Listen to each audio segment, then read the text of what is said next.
entonces con el reino animal, el último reino eucariota que vamos a ver. Ya vimos protista, vimos fungi, vimos plantae, vemos el último, que es el reino animal.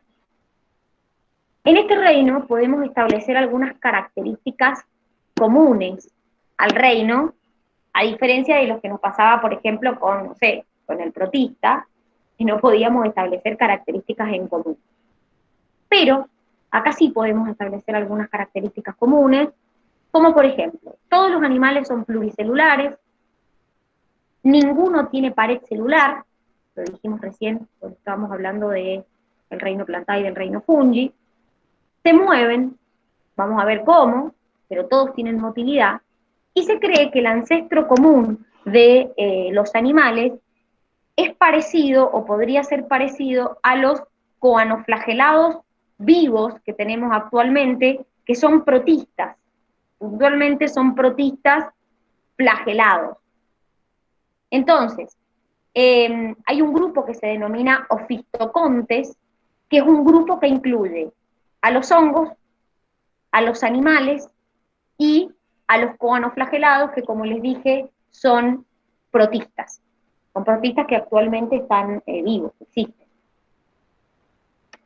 ¿Dónde puede vivir un animal? Bueno, la realidad es que hay animales que son parásitos, hay animales que pueden vivir en el agua, hay animales que pueden vivir en la tierra, y la mayoría son de vida libre. La nutrición son heterótrofos, pero heterótrofos por ingestión, que quiere decir que ingerimos el alimento que vamos a consumir, ya sea un herbívoro, un vegetal, o un carnívoro, una determinada presa. Ahora, ¿se acuerdan cómo era la nutrición del reino fungi? ¿Por absorción? Muy bien, eran heterótrofos por absorción. Quiere decir que son heterótrofos que en vez de ingerir el alimento, lo van a absorber al alimento. En cuanto a la reproducción, la mayoría se reproducen en forma sexual, ya sea por sexos separados, es decir, que hay una hembra y un macho, o algunos animales son hermafroditas, es decir, presentan los dos sexos, sexo masculino. Vamos a ver algunos ahora que son hermafroditas, pero también hay algunos que se reproducen en forma asexual, que también los vamos a ver ahora cuando empecemos a ver los animales. Acá les hemos puesto una clasificación, que es este esquema que ustedes tienen acá, que también lo tienen en el cuadernillo, perdón, esto que tienen acá. Pero la realidad, chicos, es que esta clasificación es bastante escueta, es bastante simplona. Es decir, recuerden que cada una de estas ramas se denominan clados, ¿sí? Esto lo vimos en diversidad. Entonces, fíjense que acá tendríamos el coanoflagelado ancestral, donde a partir de ese coanoflagelado obtuvimos a los poríferos, que ya vamos a ver a dónde pertenecen, y por otro lado, a lo que llamamos el subreino Eumetazoa. Dentro de ese subreino Eumetazoa también hubo una diversificación en animales que tienen simetría bilateral y animales que tienen simetría radial, como los nidarios, y dentro de los que tienen simetría bilateral, también hacemos una diferenciación en los que son deuterostomados o protostomados, y nosotros nos concentramos en esto, porque somos parte de los cordados, ¿sí? Ahora, la facultad, cuando les toma, se concentra en los que tienen simetría bilateral y puntualmente los que son deuterostomados. Ya vamos a ver qué significa tener simetría bilateral, ser deuterostomado, ya lo vamos a ver. Pero la realidad es que la clasificación es mucho más completa que esto.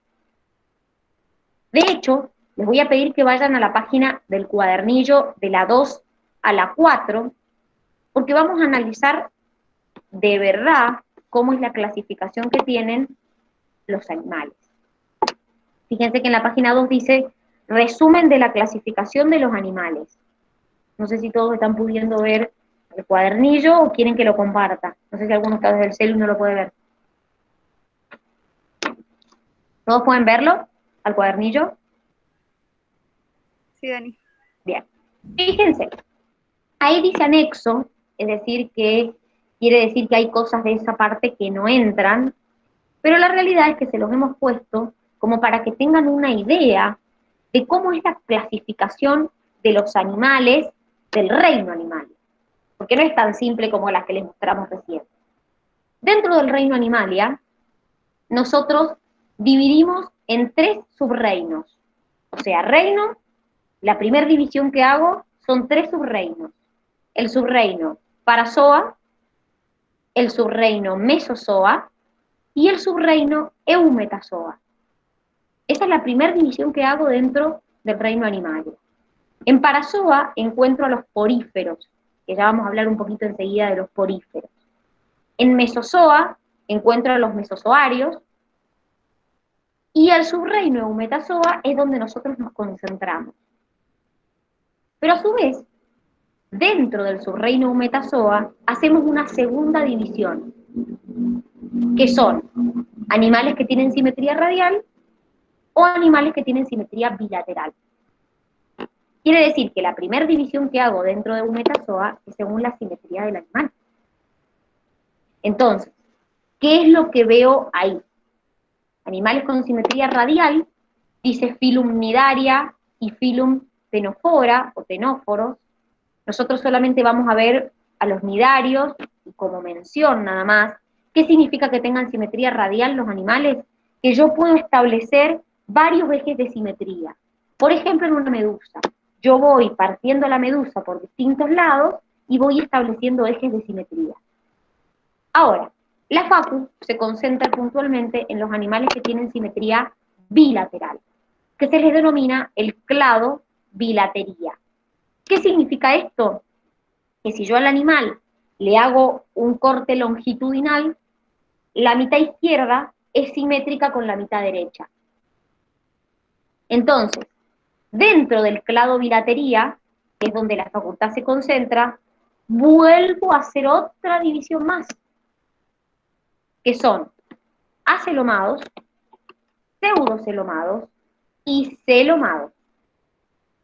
Vamos a ver representantes nosotros de los acelomados, de los pseudocelomados y de los celomados. Pero a su vez, dentro de los celomados, vuelvo a hacer otra división más en protostomados y deuterostomados. Entonces, del protostomado vemos solo la definición, pero fíjense que dentro del protostomado tenemos los moluscos, los anélidos, los artrópodos, y nosotros nos concentramos en los deuterostomados, donde tenemos a los cordados, y dentro de los cordados a los vertebrados. Y dentro de los vertebrados tenemos a los anfibios, a los reptiles, a las aves y a los mamíferos. Entonces, para que tengan una idea, solamente lo que está subrayado es lo que la facultad pide que se sepan, o lo que está en negrita.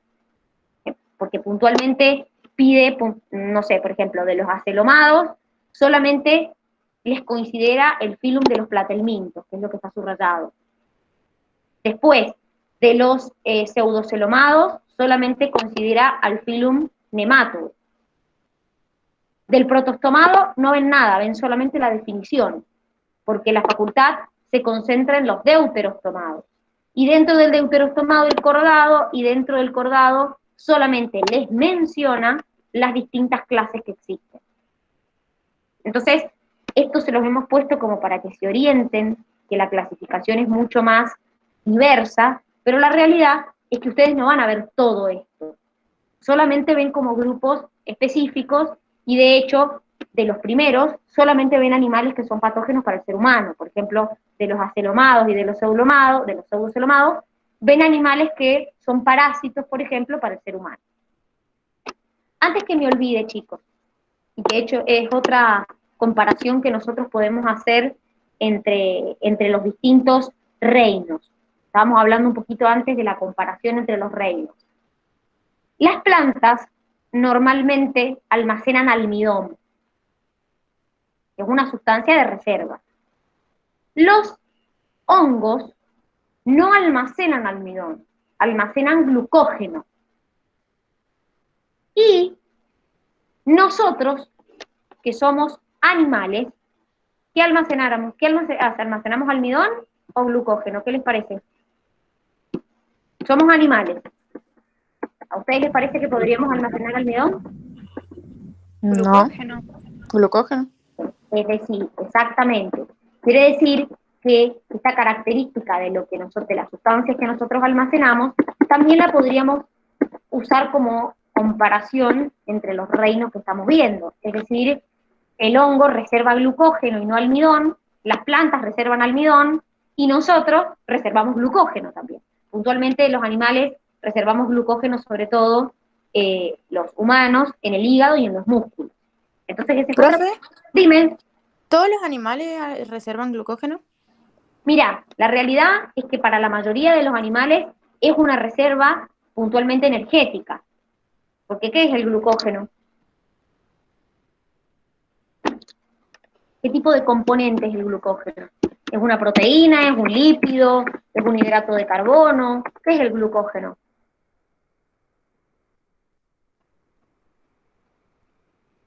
¿Es un hidrato de carbono? Muy bien, es un polisacárido puntualmente. Acuérdense que dentro de los hidratos teníamos los mono, los di, los polisacáridos.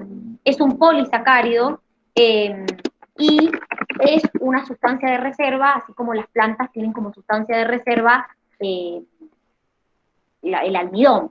Por eso muchas de las plantas que nosotros consumimos tienen almidón, ¿sí?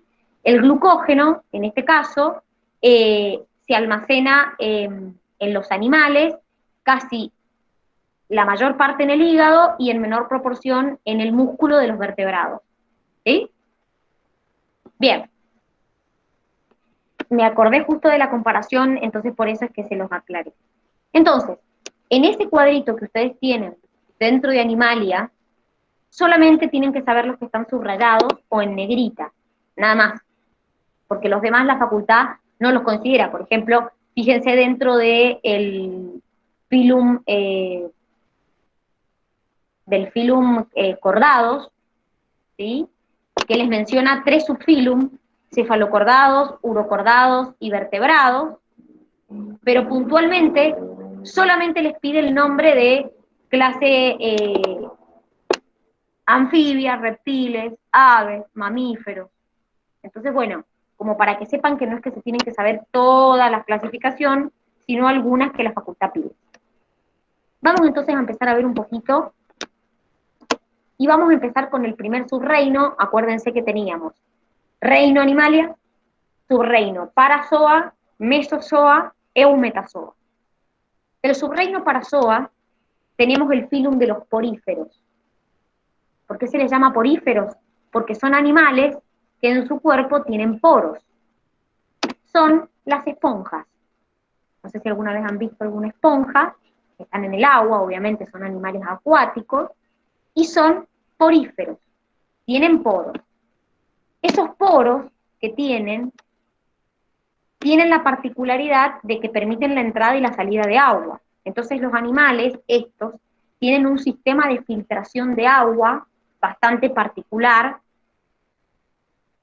y la realidad es que tienen células flageladas que se llaman coanocitos, porque son células que regulan, por medio de su movimiento, como les dije, son células flageladas, lo que hacen es impulsan el agua hacia adentro o hacia afuera del animal.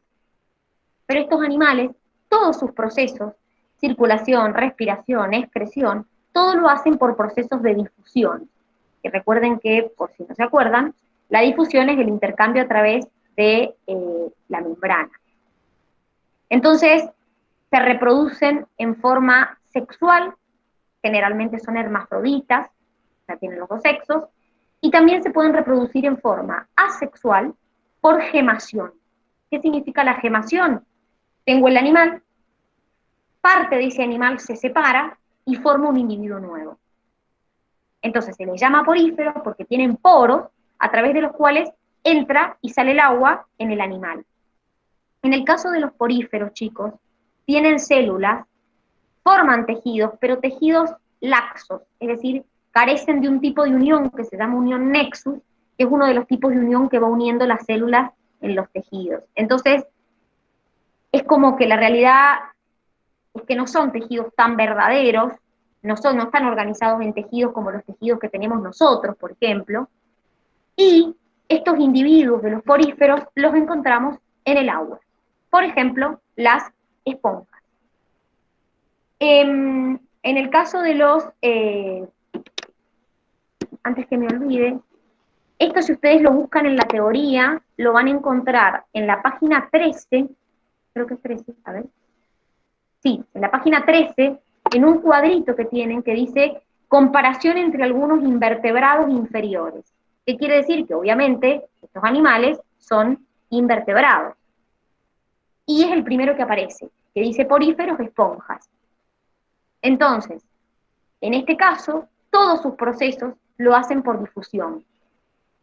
Y pertenecen al subreino Parazoa. No están en el mismo subreino que nosotros. Están en un subreino anterior, que es el subreino Parazoa. Después teníamos el subreino Mesozoa, que ustedes no ven ningún tipo de animal, y el subreino Humetazoa, que es donde nos vamos a empezar a meter, es donde vamos a empezar a profundizar. ¿Qué significa o qué característica tienen los animales del subreino Humetazoa? Que las células sí forman tejidos, sí están agrupados en tejidos. Pero la primera clasificación que yo hago dentro del subreino Eumetazoa es dividir en animales con simetría radial y animales con simetría bilateral. ¿Qué significa animales que tienen simetría radial? Que en el animal yo puedo establecer varios ejes de simetría y si yo lo voy dividiendo en distintas partes al animal, me van quedando partes simétricas, partes iguales. En cambio, en los animales con simetría bilateral como nosotros, yo establezco la simetría a partir de un eje longitudinal. Entonces la mitad derecha es igual a la mitad izquierda.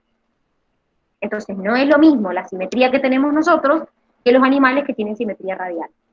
Obviamente los animales con simetría radial son animales más primitivos que los animales con simetría bilateral. Vamos a ver un poquito nada más de los animales que tienen simetría radial. Dentro de los animales que tienen simetría radial encontramos al filum de los cnidarios se dice en realidad, y ya vamos a ver por qué se les llama cnidarios.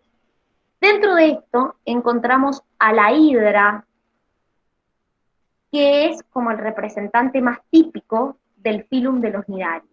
Obviamente tienen tejidos, sus células están organizadas en tejidos, todos sus procesos también los hacen por difusión, la respiración, la excreción, la circulación, todo lo hacen por procesos de difusión, es decir, intercambios a través de su membrana.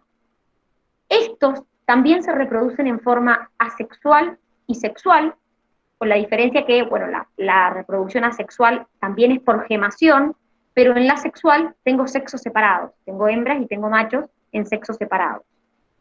Y en este caso encuentro un sistema nervioso primitivo, diríamos, porque en realidad es una red nerviosa difusa, no es un sistema nervioso como el que nosotros tenemos, donde tengo un encéfalo, donde tengo una médula, sino que es un sistema nervioso más primitivo, una red nerviosa. Dentro de los cnidarios vamos a encontrar a, como les dije yo, la hidra. Y dentro de este grupo, ¿por qué se les llama cnidarios? Se les llama cnidarios porque tienen células que se llaman cnidocitos, que son células urticantes, son células que tienen puntualmente alrededor de la boca y que son células que a lo largo de los tentáculos los tienen y son células que se llaman urticantes. ¿Qué significa que sean células urticantes? Que cuando yo tomo contacto con esas células a mí me van a dar picazón, me van a dar ardor. Por eso, cuando uno toma, no sé si alguna vez han ido al mar y han visto una medusa,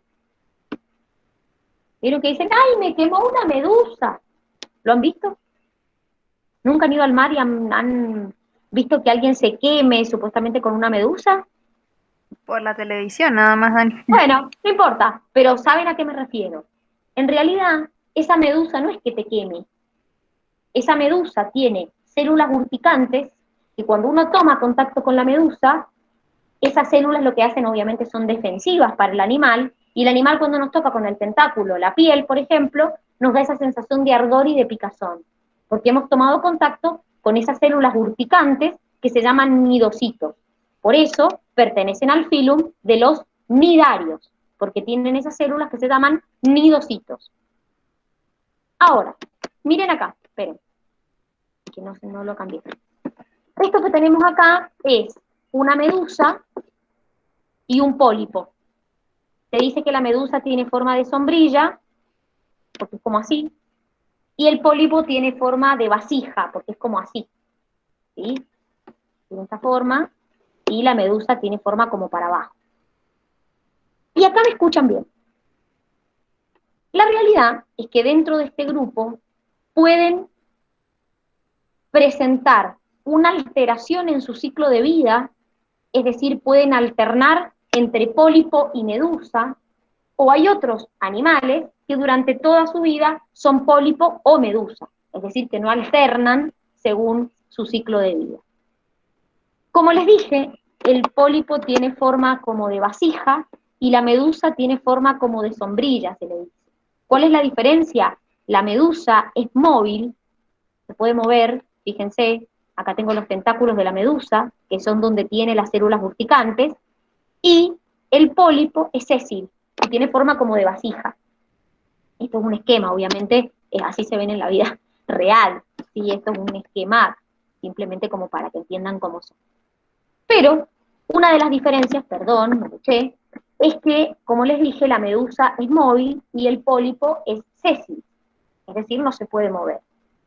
Los animales que tienen simetría radial, como la hidra, pasa por un estadio de larva, que se llama plánula, y después pueden pasar por un estadio de pólipo o medusa, si es que alternan en su vida entre pólipo y medusa, o hay animales que durante toda su vida son medusa o pólipos. La medusa se reproduce en forma sexual y los pólipos en forma asexual. Entonces, si yo tengo que analizar la estructura de estos animales, claramente no se parecen a nosotros. Fíjense que acá tengo una cavidad gastrovascular, y acá tengo la boca está rodeada de los tentáculos, acá tengo la boca acá, miren dónde están los tentáculos acá, ¿sí? Pero, más allá de esto, en estos animales encuentro como capas, tengo una epidermis, que es esto que dice acá ectodermo, después tengo una capa que se llama mesoglea, que es eso que acá lo tienen pintado de rosadito y acá también, y después tengo la gastrodermis.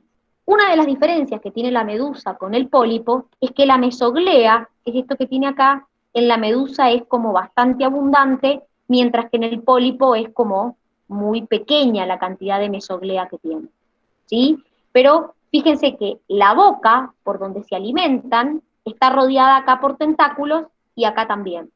Entonces este se le llama forma de vasija y a esto se le llama forma de sombrilla. Este es móvil, este es sésil, por eso este está como moviéndose y este está como quietito, ¿sí? Entonces, pueden alternar son estructuras huecas que pueden alternar en su ciclo de vida entre uno y el otro, y hay otros animales que directamente toda su vida son medusa o toda su vida son pólipos. El ejemplo que tenemos acá es la hidra, como les dije, ¿sí? Entonces, estos tienen simetría radial, pertenecen a Eumetazoa como nosotros, pero nosotros tenemos simetría bilateral y ellos tienen simetría radial. Quiero ver si les puedo mostrar una imagen. A ver, espérenme un minuto, que les quiero mostrar una imagen de lo que significa la simetría radial, porque no sé si se dan una idea, porque hay una imagen más adelante de lo que es la simetría bilateral, pero quiero mostrarle, a ver si puedo encontrar la imagen de la simetría radial, para que se den una idea. Espérenme un minuto. A ver. Así les comparto la imagen para que la vean.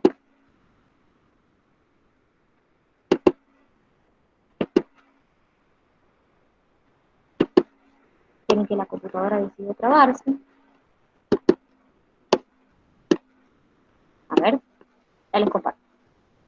Y quiero que entiendan lo que es la simetría radial, porque la primera diferenciación dentro de Eumetazoa es la división entre simetría radial y simetría bilateral. Y si bien nos vamos a concentrar en los que tienen simetría bilateral, quiero que entiendan la diferencia con la simetría radial. Recuerden que los animales con simetría bilateral son animales mucho más primitivos, por eso tenemos la hidra. Ahí les muestro, a ver si encuentro la imagen, estoy buscando. Bueno, ahí creo que se ve. A ver, ahí les comparto.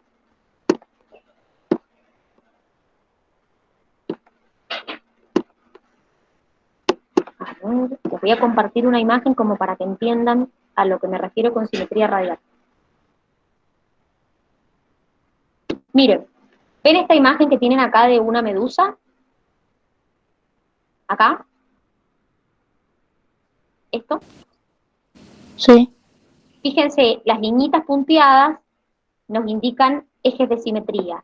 Yo puedo pasar por este eje de simetría y las dos partes son iguales, puedo tomar este eje de simetría y las dos partes son iguales, puedo tomar este eje de simetría y las dos partes son iguales. Eso significa que tenga simetría radial, que puedo establecer varios ejes de simetría en el mismo animal, lo que no pasa con los animales que tenemos simetría bilateral. Y una característica, chicos, que tienen los animales con simetría radial, que es esto que estamos viendo, es que se les denomina, y escuchen bien esto porque mañana lo vamos a ver, se le denomina diblásticos. ¿Qué quiere decir que sean diblásticos? Que tienen dos capas en el embrión. Solamente tienen un ectodermo y un endodermo. No tienen tres, como vamos a ver nosotros. Mañana cuando veamos los animales que tienen simetría bilateral, vamos a ver que los animales que tienen simetría bilateral tienen tres capas en el embrión. Bueno, los animales que tienen simetría radial son diblásticos. Tienen solo dos capas en su embrión. Una capa que se llama ectodermo y una capa que se llama endodermo. Miren, ahí les vuelvo a compartir para que vean a lo que me refiero. Miren, esto que tienen acá, tengo ectodermo y endodermo. Tengo ectodermo y endodermo. Entonces, el embrión está formado solo por dos capas, ectodermo y endodermo. A eso se le denomina un animal diblástico. Mañana cuando veamos los animales que tienen simetría bilateral, donde estamos nosotros, vamos a ver que en vez de tener dos capas, tenemos tres capas en el embrión y nos denominamos triblásticos. Entonces, como para que se den una idea, los animales que tienen simetría radial son diblásticos. Los animales que tienen simetría bilateral son triblásticos. Tienen tres capas en su embrión. ¿Se entendió? ¿Se entendió, muchachos? Sí, Dani.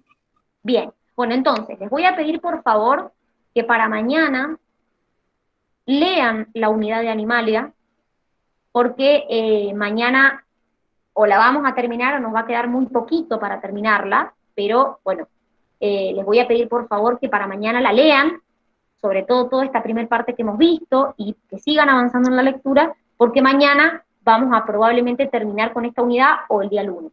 Entonces, la idea es que vayan ustedes adelantando en la lectura para ver si va surgiendo alguna duda. ¿Sí? Que tengan una hermosa tarde y nos vemos mañana. Hasta mañana, que descansen. Chao, nos vemos mañana. Chao chicos, hasta mañana. Chao, profe. Nos vemos.